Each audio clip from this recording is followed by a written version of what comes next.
Questa è la storia d'un pesce spada, storia d'amore. Ci pigliarono la femminetta, ritto ritto, un tavo cori e chiancia di dolori. Ai ai ai, ai ai ai ai.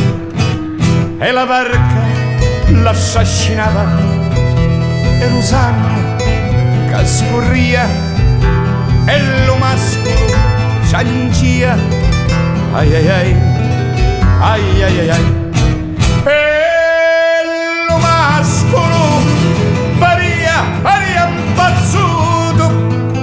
Ciricia, bella mia, non chiancire, non chiancire, non chiancire, non chiancire, non chiancire, non chiancire, non chiancire.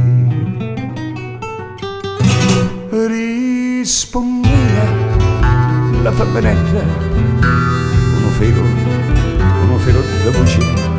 Scappa, scappa, amore mio, caso no, t'ucciderà.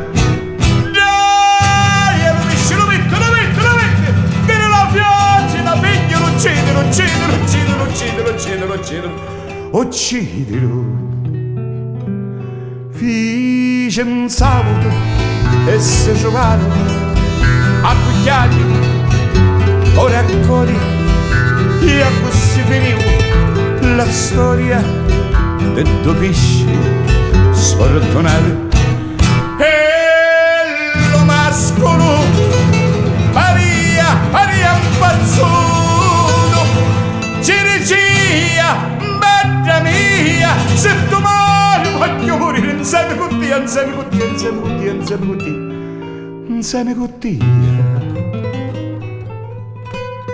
Ciricia, alla femminetta, se tu muori, io muoro insieme a te.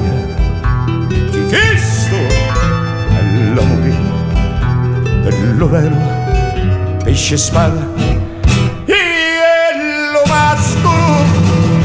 Maria, Maria impazzuto. Ciricia, bella mia, se tu muori voglio morire insieme con te, insieme con te, insieme con te, insieme con te. Ciricia, alla femminetta, se tu muori io muoro insieme a te. Perché Cristo è l'amore dello vero pesce spada. E così finì la storia di due pesci